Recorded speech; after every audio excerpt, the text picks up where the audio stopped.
There you go. Hi, welcome back. We're in step 1, aware. Activity 2, time.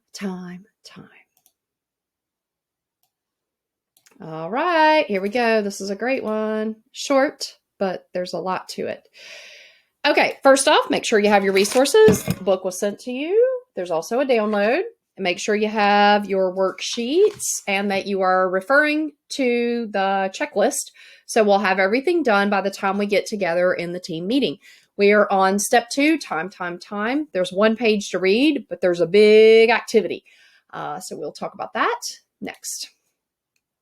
Okay, so the page I want you to read is about the sails. And remember that your journey, right, is your sailboat. So if you pretend that your life is in a sailboat, you've got the sea, you've got the wind, you've got the anchors, and you've got your sails. The sails are your time and your energy. They are your valuable resources. They are the one asset that you get to decide how they're spent, right? And time is one of those things, once a day is gone, it's never coming back. So every minute of every day is really important. And understanding where that time goes and how we're spending it is really important.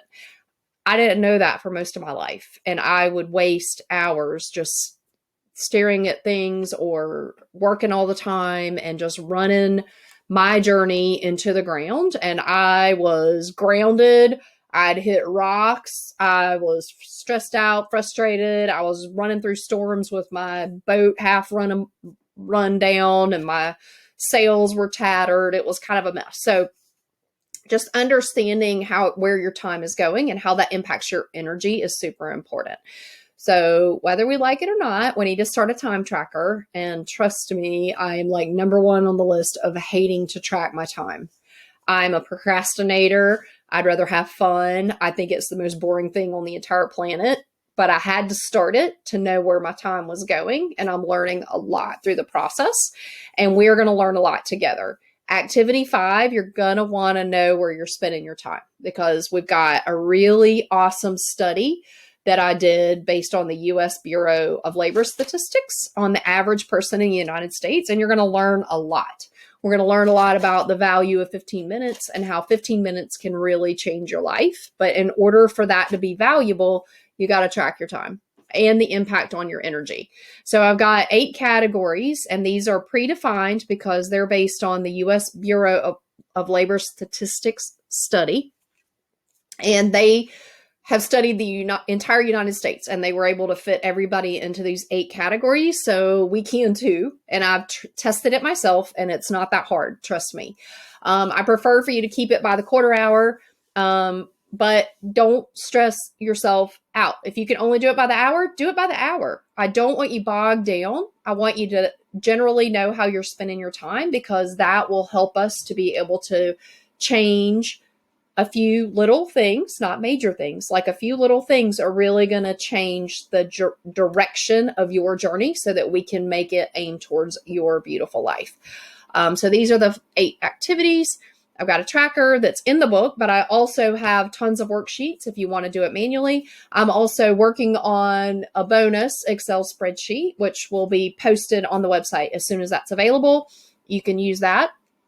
The other thing that I want at the end of the week, I want you to think about your overall energy level during the week, because what we're going to start to see is if we're not building our whole selves, spirit, heart, mind, and body, if you're not building everything, then what's going to happen is your energy is not going to feel good, or it's not going to feel good at certain times. So I want you to capture your energy level each week as you're going through this, with 10 being perfect and 1 being the worst. You're like, I have no energy. I feel like crap. So capture a number for the week. And then I want you to also think about any ahas from the week, anything that you're learning as you're starting to track your time, and keep these sheets manually or in Excel or whatever is best for you. We're just going to want to know, we're going to want to be able to average the weeks, and please keep a full week, because probably in your life, definitely in mine, Monday will be different than Sunday, right? So if you're working, Sunday is going to look way different than Monday or Tuesday or Wednesday. So you need to keep every day in order to know what an average week looks like, because that's going to be the important baseline. as we go into activity 5, and you're going to, or step 5, you're going to learn a lot. So complete the activity, which is time, time, time. If you don't listen to any of the other video readings that I do, you might want to listen to this one because I talk a little bit more about these categories and why, what is in each one, and what I'm doing with my time. So that might be very helpful for you to hear. And that is it. Cool. Awesome. So we'll be back in activity 3. Yay!